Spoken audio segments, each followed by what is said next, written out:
Hi, I'm Steve Barlow. This is the Humanised Workforce Future You podcast video, where we're talking about perceptions of the future, issues that we need to be aware of, and their role in a rapidly changing work and life environment.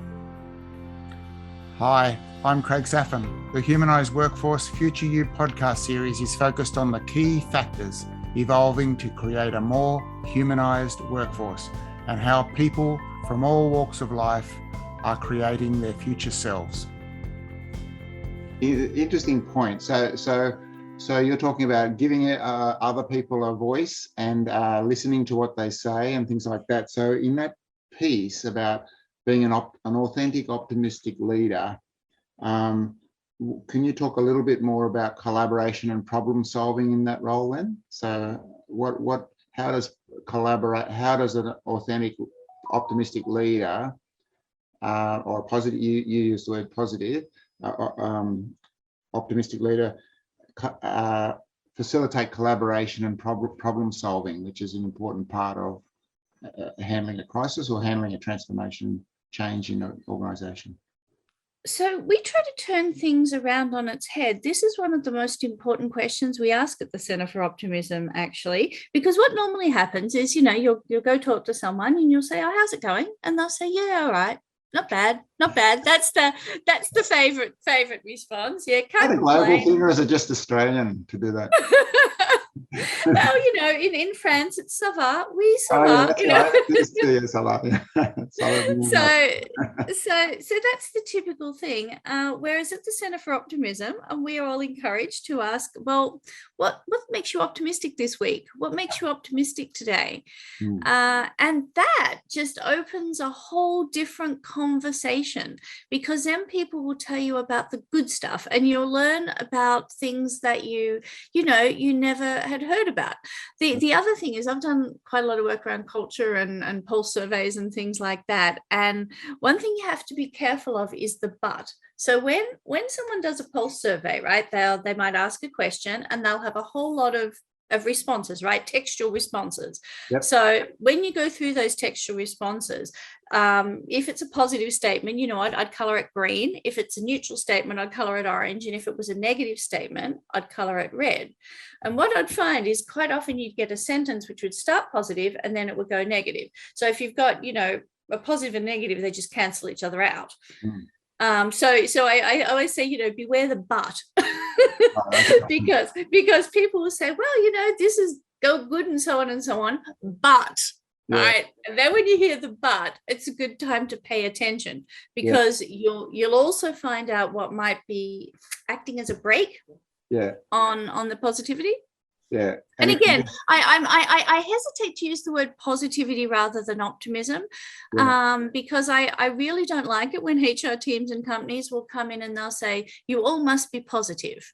We must have a good attitude. Yeah. You need to create the conditions for positive, for optimism and a good attitude by doing stuff, by action. Yeah. It's sort of like, it's a little bit, I know you stood away from the leadership piece and whatever, but it's sort of like, I'm your leader. No, you're not actually. You're the manager until we feel we want to be led. So it's sort of like you have to earn the right for certain things, don't you? So, what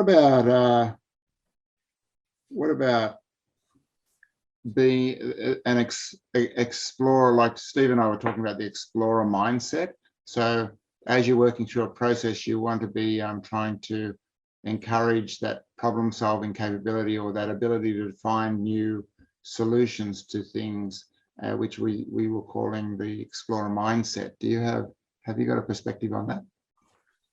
Yes, well, I worked around the San Francisco Bay Area for many years. So that's the epicenter of that. One of the things I lived in North Bay, and one of the things I always used to find fabulous is I'd drive up from the airport to get across the Golden Gate Bridge, and you would see so many big companies, right? There'd be Google and eBay and, all the names that you would ever expect to see. They were there. You'd see their signs, and, of course, Twitter and all those big signs, all those big companies which are in the Bay Area.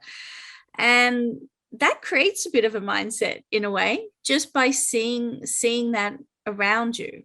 Yeah. But I think the question you asked was, how do you get there? How important is it in that as part of that optimistic journey? I think it's belief and belonging. One of the areas that I've done research in, and I sometimes work in, is this diversity, equity, and inclusion. And people talk about psychological safety as the most important thing in an organization. Google is known for their research in what make teams work and what make teams better. Yeah, and they came up with psychological safety as the most important factor on a successful team. The way that I like to look at it is that engagement is extremely low in large companies. I think it's about 18% is about the best, which means that 4 out of 5 people are just not really, they're just not that into you. is one way to talk about it. Yeah. They're there, they're doing that. They might be doing a perfectly fine job. They might even be excellent performers, but they're just not that data point, isn't it? Actually. Yeah.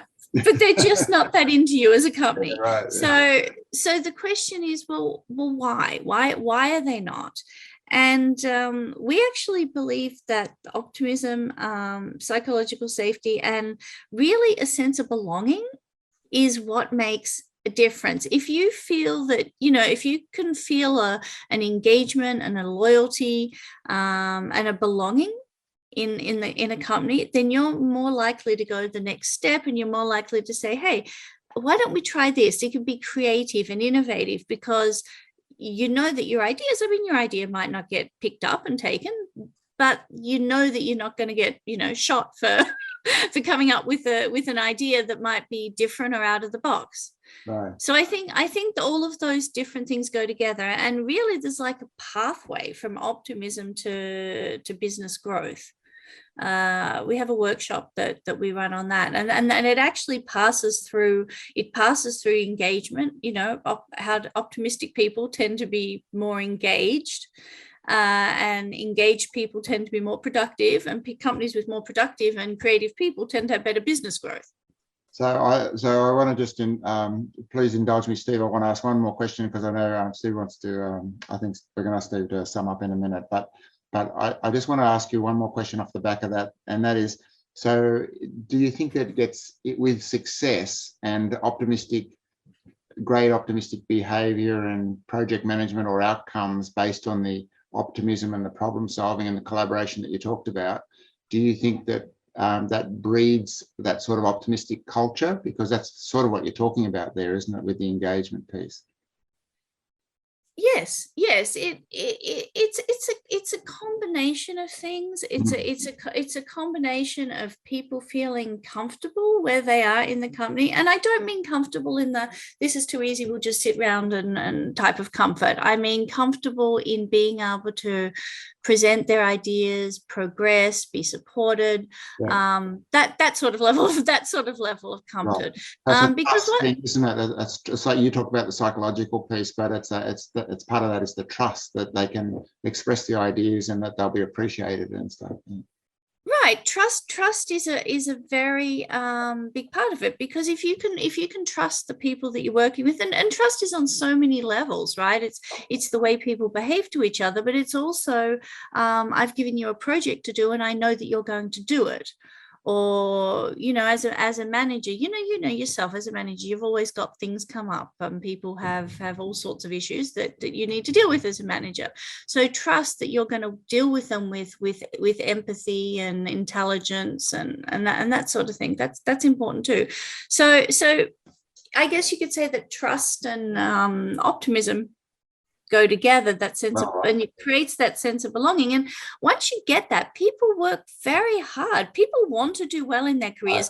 Nobody joins a company and says, oh, I want to do a horrible job, right? They join because they're excited that this is the next step in the career. And then as a leader, it's your job to bring them along. So that's a people aspect, but then there's also the project aspect, right? You have to manage your projects properly, have good program management, and really infuse it through each step of the process and communicate it. Often people forget to do the communications part of transformations and then wonder why nobody knows what they're doing. That's fantastic. A lot of gold nuggets there for you, Steve. You want to pick it up? Yeah. No, that was fascinating, Amanda. Thanks so much for your insights. I just sort of summarize some of the things that I got out of the talk, things that I heard. I guess I would say that there are three main themes that came out for me. One theme is around what a realistic optimism, what this concept is really all about and what it involves. Another theme would be the mindset that people need to have in order to get there. And then the third thing would be the context that's needed to support it. And going back to the first one, the realistic optimism, it's not about pie in the sky when you die. It's about telling the truth. But it's seeing reality with a lens of optimism, to see what's right, not just with seeing what's wrong, not just seeing problem-saturated stories, but also having the idea or the mindset of how can I make this thing work? Okay, we've hit a problem. How can we make it work? What's the solution? What's the way around this? And seeing opportunities that are there. And part of that is having a plan, but it's also listening to people, engaging people, hearing what they say, and so on. So that's what I would say, to me, the realistic optimism part is about. The mindset stuff is about what's going on inside people's heads and how they communicate that. So it's like how do you frame the world? How do you see reality? Do you see it from a pessimistic mindset where things are problems and things are wrong and things aren't going in our favor? Or do you see it in a way that, we forget the but, we leave the but out? We'll come up with ways that we can work this through. And part of that is the language issue. The way we talk about our situation is super important as to whether we're going to be able to move through it and find those solutions. And then the third thing, the context. People have got to do this within a safe context, within a context that tries to engage them, in a context where they can feel that they belong, and a context where they feel that they can trust other people and that people trust them. And so that when these three kind of things come together, optimism is something that can lead the way, and people can put it into practice and find solutions and create new things and move ahead. Now, I don't know if that's a great summary of what you said, but that's what I heard. I thought it was a wonderful summary. Beautiful. There's a lot of gold nuggets in there for sure. Yeah, Absolutely. Amanda, your insights and your perspective is just so fantastic. So thank you very much. And I appreciate you starting your day with us there in Nice, so that we can record this today. So thank you very much. I hope you have a great day. Thank you for having me. Thank you. Okay, thanks. Bye-bye. Thanks for watching this video on Humanised Workforce Future You. Please leave a rating or review for the series on the medium where you source your videos. The transcripts for today's video can be found on craigsaffin.com. Please subscribe to the series to avoid missing out on future episodes.